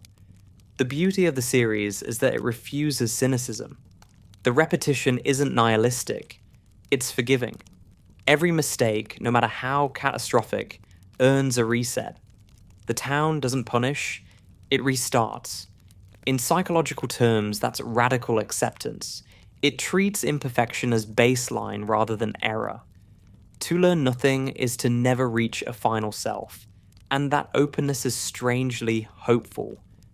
There's always another chance to try, to love, to fail differently. If you look at Elmore through this lens, it becomes a parable about memory and mercy. To forget is to forgive automatically. To remember selectively is to focus on connection, not trauma. The anxious mind longs for that grace, a world where every embarrassment is erased overnight. The show gives that fantasy form, letting us feel what it's like to exist without shame's residue. It's dangerous and healing at once. Ultimately, the loop of learning nothing isn't about ignorance. It's about repetition as compassion. Every reset says, you don't have to carry yesterday's mistakes. You're allowed to begin again. It's what trauma survivors crave, the ability to start fresh without guilt. Elmore grants that wish perpetually, creating a gentle purgatory of second chances. It's absurd, but it's kind. The risk of this mercy, of course, is stagnation. Without memory, wisdom can't accumulate. Without consequence, empathy risks fading into habit. The show dances on that edge, keeping both truths alive. Forgetting protects, remembering transforms. Elmore chooses protection, and that's okay. Some worlds are built to rest, not to evolve. To watch it is to witness the human mind negotiating between comfort and change, safety and growth, amnesia and awareness. The laughter at the end of each episode is the sound of that negotiation reaching temporary truce. The lesson dissolves, but the feeling lingers. Somewhere in that residue, the next attempt begins. Falling is the most honest motion in the amazing world of Gumball. Every catastrophe, every punchline, every emotional collapse begins with that gravity. The slow recognition that control is an illusion. To fall in Elmore isn't failure in the ordinary sense, it's revelation. It's the moment when pretending stops. And in that moment, strangely, the characters become most themselves. Psychologically, falling is the body's surrender reflex. When effort ceases and the nervous system accepts there's no way to brace, muscles release. What looks like defeat is actually the beginning of regulation. In therapy, you can see it. A client finally exhales, admits exhaustion, says, I can't keep doing this. The fall is not the end of coping, but the birth of authenticity. Elmore, in all its absurdity, stages that process repeatedly. Every character's emotional arc reaches that point. Nicole's collapse after relentless control, Gumball's breakdown after another failed plan, Darwin's tears when empathy runs dry. Richard's brief moments of clarity between naps, Anais' silent frustration cracking into helpless laughter. Each scene of surrender functions as a nervous reset. The show disguises it as comedy, but the rhythm is therapeutic. Collapse, laughter, rest, renewal. In psychology, this is sometimes called the parasympathetic rebound. The bodies switch from fight or flight to rest and digest once it realizes resistance is futile. The absurdity of Elmore constantly pushes its citizens to that brink. There's no sustained control because control itself is the tension keeping them anxious. When they fall, they briefly find peace. It's fleeting, but real. The grace in those moments comes from what follows. Nobody in Elmore is punished for falling. The universe doesn't condemn collapse. It folds around it, softens it with jokes and affection. Failure is communal. When Nicole loses her temper, her family forgives her before shame can calcify. When Gumball's schemes implode, Darwin's laughter diffuses the sting. In this way, the world models a radical form of acceptance, the opposite of perfectionism's tyranny. Falling becomes ritual. Every episode's chaos leads to surrender, which leads to reconnection. That rhythm mirrors trauma recovery, tension, release, co-regulation. The body learns safety not from success, but from surviving collapse with others present. Elmore enacts that lesson endlessly. The town is one big trust exercise. Everyone keeps falling, and everyone keeps being caught.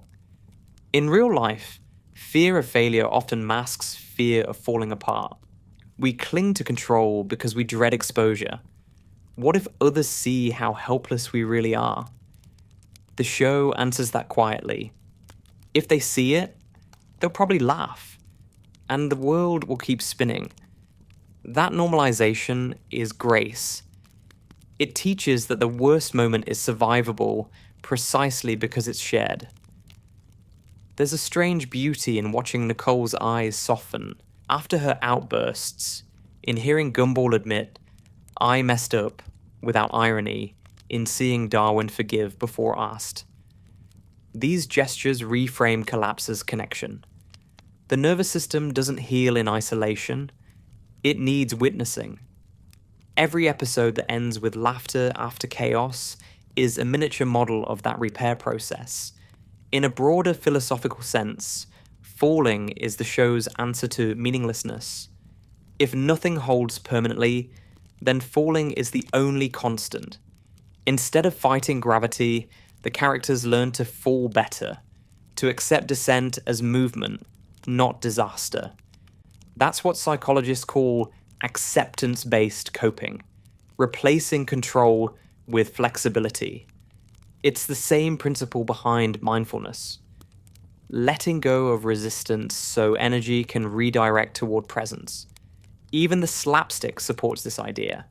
Physical comedy in Gumball isn't random violence. It's the visual metaphor of emotional release. Bodies stretch, crash, and rebound because feelings do the same. The elasticity of animation mirrors the elasticity of the human spirit. What makes the pain bearable is recovery. The instant bounce back that says, "See, you can fall and still laugh." The cartoon exaggerates that truth to make it visible. There's a quiet theological undertone too. In many spiritual traditions, grace arrives only after surrender. Control is the ego's defense. Grace is what fills the space when the ego gives up. Elmore's constant collapses enact that faith without naming it. The divine in this universe isn't a figure, it's resilience itself. The capacity to fall infinitely and still begin again is its miracle. The grace of falling is also aesthetic. The show's timing, the pause before the crash, the exaggerated slow motion, the sudden silence, creates a rhythm that mimics the heartbeat, slowing after panic. It trains the viewer's body to regulate alongside the characters. Laughter becomes breath. What feels like chaos at first becomes strangely soothing, because we sense the inevitability of recovery. If you watch carefully, every fall carries a tiny lesson in humility. Nicole's competence humbles itself, Gumball's pride deflates, Richard's denial cracks, Ananias's intellect admits confusion. In those moments, hierarchy disappears. They're just a family again, equal in their vulnerability. That equality is rare in a world defined by performance. It's what real safety feels like, the absence of superiority or shame. In therapy, moments like that are gold. The instant someone laughs at their own collapse without self-hatred, integration begins. The self stops splitting between perfect and broken. The fall unites them. Elmore's humor achieves that unity again and again, training viewers to see failure as texture, not verdict. The constant tumbling becomes a language of self-acceptance. The psychology of grace is paradoxical. It appears only when you stop chasing it. The harder you try to stay upright, the more brittle you become. The characters who fall most often are also the most alive. Gumball's resilience isn't that he learns quickly, it's that he recovers fully. He feels everything, fails publicly, laughs genuinely. He models emotional elasticity, a nervous system that bends instead of breaks. In trauma-informed practice, there's a concept called post-traumatic growth, positive change emerging through struggle. Elmore represents that on a loop. Each catastrophe is tiny trauma, each reset tiny growth. The repetition doesn't erase pain, it strengthens recovery. The body remembers it can survive. Over time, survival becomes second nature. The grace isn't in avoiding the fall, but in knowing how to land. That's why the show feels oddly comforting even when it's chaotic. It's not promising perfection, it's rehearsing collapse safely. Watching the Wattersons fall over and over teaches the viewer's nervous system the same lesson. You can break a little and still come back. You can let go. You don't have to brace forever. By the end of an episode, when everyone's laughing again, you can feel that exhale. A collective acknowledgement that the fall didn't end the world. The grace of falling is not forgiveness from above, but acceptance from within. It's the body's quiet thank you for the release. There's a quiet moment after every disaster in the Amazing World of Gumball when everything is still. The jokes fade, the debris settles, and the characters just exist. It's fleeting, but in that stillness something real happens. Acceptance. The world has broken again, and yet they're still here. That tiny recognition, that almost unconscious willingness to keep going, is what courage actually looks like. Not the grand, heroic kind, but the everyday courage of imperfection. In psychology, courage isn't the absence of fear. It's the ability to act while feeling afraid. Imperfection gives that fear shape. When Nicole cracks under pressure, when Gumball apologizes awkwardly, when Darwin admits he doesn't know what to do, those moments are uncomfortable precisely because they're honest. They show what vulnerability looks like without the mask of humor. In a town where everything resets, those glimpses of authenticity are the only proof of growth. The anxious mind spends most of its life avoiding imperfection. It tries to organize, polish, anticipate. But life, like Elmore, refuses to be tidy. The Wattersons' world exposes that truth mercilessly. Every plan collapses, every system glitches. And yet, instead of sinking into despair, they adapt through laughter and affection. The courage of imperfection lies in that adaptability, the willingness to move forward despite uncertainty, to love what's flawed instead of fixing it. Nicole's perfectionism offers the clearest portrait of this courage.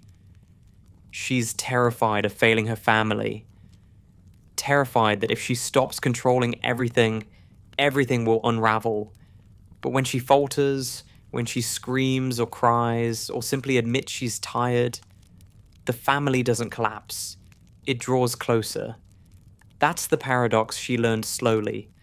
The family doesn't need her perfection. It needs her presence. Perfection isolates. Imperfection connects. The courage is in trusting that truth even when the mind screams otherwise. For Gumball, imperfection is his natural state, but courage means owning it consciously. Most of his humor is self-deprecating, a preemptive strike against shame. When he starts laughing with himself rather than at himself, that's healing. Self-compassion replaces self-defense. The difference is subtle, but crucial. The joke becomes not a shield, but a bridge, a way of saying, I see my flaws and they're part of me. That's psychological integration disguised as comedy. Darwin's courage shows in his forgiveness. He accepts imperfection not by analysis, but by empathy. His kindness isn't weakness, it's boundary work in progress. Every time he forgives, he practices what therapy calls emotional regulation, choosing connection over control. Forgiveness doesn't erase pain, it simply refuses to let pain define identity. For someone as sensitive as Darwin, that's bravery of the highest kind. Richard's courage hides in the smallest gestures. Making breakfast, trying to fix something, saying sorry. The avoidance that once protected him softens into participation. For a man convinced of his own inadequacy, trying at all is courage. Each act says, I can be useful without being perfect. In the nervous system, that's the shift from freeze to engagement, the return of agency after long dormancy. And Anais, the smallest and smartest, learns courage in the opposite direction, allowing herself to not know. The child genius must relearn curiosity without agenda, laughter without calculation. For her, imperfection is freedom, the relief of being part of the chaos instead of standing above it. That's how she heals her isolation, by joining the mess, not fixing it. At the level of the town, courage manifests as continuity. Elmore's chaos never ends, but neither does its willingness to start again. In trauma work, therapists often talk about good enough living. The idea that survival isn't about perfection, but persistence. That's Elmore's secret ethos. The world is not stable, but it's enduring. Every day it rebuilds itself with the same flawed hands. Every night it falls apart again. And somehow, that's okay. The courage of imperfection also redefines strength. Traditional narratives celebrate mastery and control. Elmore celebrates elasticity, the ability to bend, to fail publicly, to recover. This mirrors what psychologists call resilience, not invulnerability, but flexibility. A resilient system doesn't avoid stress, it absorbs and redistributes it. The Wattersons embody that principle in every chaotic episode. They're fragile and indestructible at once. What makes this courage beautiful is its ordinariness. No one in the show conquers fear permanently. They live alongside it. They argue, break things, forget lessons, then laugh again. That repetition isn't regression, it's practice. Each loop is exposure therapy for existence. Fear shows up, imperfection follows, and life continues. Over time, that persistence teaches the nervous system something profound. Safety doesn't depend on flawlessness, it depends on forgiveness. Forgiveness, both of self and others, is the foundation of this courage. When Gumball says sorry, when Nicole hugs after anger, when Darwin comforts instead of condemning, they model self-compassion through action. Shame dissolves in connection. In clinical language, that's corrective emotional experience. The moment when a feared reaction, rejection, anger, abandonment, is replaced by acceptance. It rewires expectation at the deepest level. The show performs that repair again and again until it feels natural. The courage of imperfection also challenges the culture outside the show. Many of us live by metrics, grades, likes, achievements that punish error. Elmore's chaos undermines that logic. It says you can fall, forget, repeat, and still matter. It's a universe where dignity comes from persistence, not success. That idea is quietly radical. It reframes failure as participation, imperfection as proof of being alive. Even the animation style participates in that message. The mix of 2D, 3D, live action, and digital collage refuses consistency. It looks messy but coherent, like consciousness itself. The aesthetic imperfection becomes visual philosophy.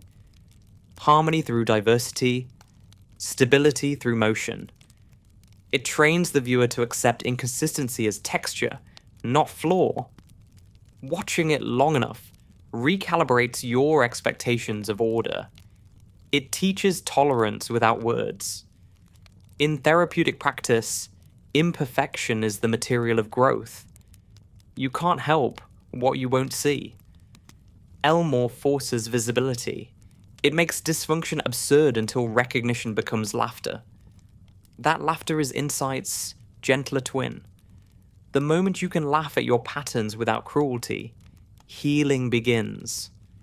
That's the essence of the show's emotional intelligence. It invites identification, not ridicule. We laugh because we recognize ourselves trying and failing and trying again. The courage of imperfection also has a moral weight. It implies responsibility. To be gentle with the flaws of others as you would with your own. The Wattersons forgive each other not because they forget, but because they know how it feels to fall. Empathy becomes cyclical, like the chaos around them. Their compassion isn't virtue. It's survival strategy. In a world built on absurdity, gentleness is the only reliable logic. There's a quiet wisdom in accepting that nothing in Elmore stays fixed. Objects, rules, emotions, all shift without warning. The courage here is not to hold, but to float. In psychological terms, that's distress tolerance, the ability to remain intact amid unpredictability. The Wattersons practice it daily.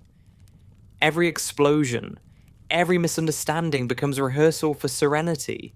Over time, anxiety becomes familiarity, and familiarity becomes peace. At the heart of this chapter and of the show lies a simple truth. Perfection was never the goal. The world is too strange, too alive for that. What matters is sincerity, the willingness to try honestly, fail visibly, and repair lovingly. That's courage stripped of armor. It's what keeps the family together, what keeps Elmore spinning, what keeps viewers soothed by its chaos. The courage of imperfection is the final antidote to fear of failure. When you no longer demand flawlessness from yourself, failure loses its teeth. The nervous system relaxes, humor returns, love flows easier. You start living like Elmore, breaking and rebuilding in the same breath. It's not efficient, but it's real. And in that realness, you finally find rest. There is always a point in the Amazing World of Gumball when the story should stop making sense, and yet it keeps going. The plan has failed, the logic has collapsed, everyone should give up. But they don't. The music swells, the dust settles, and life resumes its absurd rhythm. The town is broken, and still it breathes. That quiet continuation, that decision to move forward without guarantee or lesson, is what gives the series its strange peace. It's not optimism. It's endurance. It's the philosophy of trying anyway. In psychology, Trying anyway is the behavior that follows acceptance. Once you know you can't control the outcome, the only thing left is participation. The anxious mind wants certainty. Courage begins where certainty ends. To try anyway is to act without reassurance, to choose motion over paralysis. For the Wattersons, that choice repeats endlessly. They wake up every day in a world that resets, and they try again. Not because they've learned, but because living itself is a form of trying. Gumball embodies that instinct most clearly. Every failure leaves him briefly defeated, but he rebounds almost immediately. His humor is persistence in disguise. It's how the nervous system reclaims energy after collapse. The joke, the new scheme, the next experiment, each one is the psyche testing its capacity to hope again. That cycle of disappointment and renewal mirrors what therapists call behavioral activation. Small actions that reignite engagement after setback. It's not grand recovery, it's daily resilience. Nicole's version of trying anyway is quieter. It's in the way she keeps caring even when she's exhausted. The way she keeps showing up for work, for family, for herself. Her discipline, once rooted in fear, evolves into commitment. Over time, control softens into devotion. Psychologically, that's a reframe from anxiety to purpose. The shift that happens when effort stops being self-punishment and starts being love in motion. She no longer fights to prove worth. She works because caring is who she is. Darwin tries anyway through empathy. Even after disappointment, after realizing that kindness doesn't fix everything, he continues to choose softness. That's the emotional equivalent of faith. His courage isn't in succeeding at compassion, but in practicing it despite fatigue. Clinical language would call that resilience of attachment. The ability to keep trusting connection after rupture. Darwin's smile is therefore not naivety. It's resistance to despair. Richard, in his way, also participates in this philosophy. His laziness conceals a truth the others overlook. Sometimes the most radical act of trying is resting. In systems therapy, withdrawal can be a form of protest against unsustainable pressure. When he naps through chaos, he unintentionally teaches balance. Trying anyway, for him, means existing without performance. It's flawed, yes, but it's still presence. He stays, and that's enough. Anais's attempt is intellectual endurance. She keeps thinking, explaining, organizing the world even when it refuses logic. Her trying is cognition's way of loving the unexplainable. Over time, her precision gives way to patience. She learns to let the unknown coexist with understanding. That patience is his own bravery, the mind's version of faith. At the level of the town, trying anyway becomes the collective religion. No one believes the world will stay stable, but they rebuild it daily out of habit and affection. The bakery reopens, the school resumes, the lights turn back on. These repetitions are rituals of belonging. In psychology, ritual creates safety through predictability. It tells the nervous system, chaos is survivable. Look, we've been here before. The citizens of Elmore live that reassurance through motion. They don't need the world to make sense. They just need it to continue. Trying anyway is not denial. It's acknowledgement without paralysis. The Wattersons know their plans might fail, their tempers might flare, their apologies might not fix everything, but they act anyway. That's the essence of adaptive coping. When avoidance fades, acceptance begins, and acceptance naturally leads to gentle persistence. In this way, effort becomes less about outcome and more about rhythm. They move not to arrive, but to stay alive. This philosophy also carries ethical weight. To try anyway is to choose engagement with imperfection. It's the refusal to retreat into cynicism. The easiest thing in Elmore or in life is to declare it all meaningless. But the Wattersons don't. They may mock their own struggles, but they return to them faithfully. The humor is protective, yes, but also devotional. It's how they worship continuity, by laughing at the very things that hurt them. That paradox is maturity hidden inside absurdity. In therapeutic terms, this mirrors acceptance and commitment therapy, acting in alignment with your values even when emotion resists. Gumball acts for curiosity, Nicole for family, Darwin for compassion, Ananias for understanding, Richard for comfort. Each motive is imperfect, yet sincere. They live their values clumsily but consistently. That's what trying anyway really means. Continuing to embody care when certainty is impossible. There's a spiritual undercurrent to this too. Existential psychology often returns to the same conclusion. Meaning is not given, it's created through engagement. Elmore's world demonstrates that visually. It begins as chaos and becomes meaningful only through participation. The act of trying doesn't reveal a hidden order. It creates order moment by moment. The universe doesn't respond to effort with reward. It responds with continuity. The lights come back on. The day starts again. This endless continuation carries quiet hope.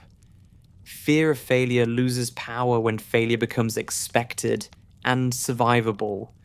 Once you realize nothing final exists, not success, not collapse, you can afford to relax. That's the secret comfort of Elmore's absurdity. Its impermanence is mercy. Every mistake is temporary. Every chance returns. Trying anyway, then, isn't heroism. It's acceptance of life's circular generosity. At a personal level, this lesson applies beyond the screen. Every anxious mind knows the exhaustion of uncertainty. We try to guarantee outcomes, to prepare for every scenario, to avoid the sting of error. But life, like Elmore, doesn't keep score that way. It resets each morning. You try, you fail, you rest, you try again. That rhythm isn't defeat, it's aliveness. The absence of control doesn't negate meaning, it multiplies it. The philosophy of trying anyway is therefore the culmination of every fear explored before. The fear of inadequacy, of control, of disappointment, of responsibility, of growth. They all resolve here, not through mastery, but through movement. You learn to coexist with fear instead of erasing it. Courage becomes consistency. Compassion becomes maintenance. The goal is no longer peace after effort, but peace within it. There's a scene imagined at the edge of this philosophy. The Watterson family sitting together after another chaotic day. The world outside flickers, maybe about to reset. They're tired, still joking, still together. Nicole's hand rests on Richard's. Gumball leans on Darwin. Aeneas half smiles. Nothing is fixed, but nothing needs to be. They have failed again, and somehow that's okay. The scene fades not to resolution, but to breath. The exhale of a world that has learned endurance. Trying anyway is finally an act of love. It says, I know this might not work, but I care enough to do it.